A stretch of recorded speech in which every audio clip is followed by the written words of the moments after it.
Ayan, magandang araw mga boss mga idol. Subali ito na ngayon yung ating mga alagang manok, mga inahin. Ayan, may masisiw na po sila.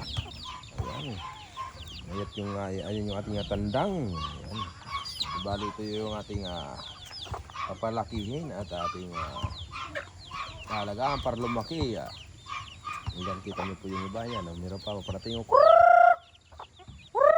ayan, yung pagtawag ko sa kanila sa pamamagitan ng aking at sounds, tunog ba?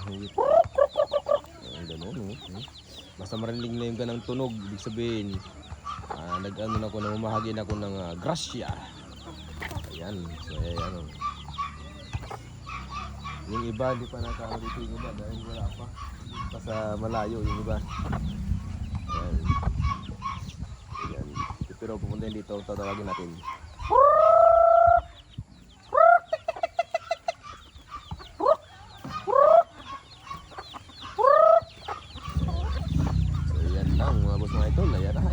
Tumatakbo yun. Ayan, tumatakbo. Ayan na.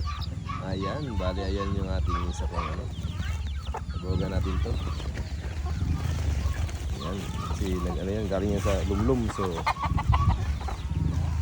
kailangan natin na huwag pagdamutan yung ating alaga para marami din yung bigay na mga itlog sa atin. Ayan. Pag hindi ka madamot sa alaga mo, maraming balik yan.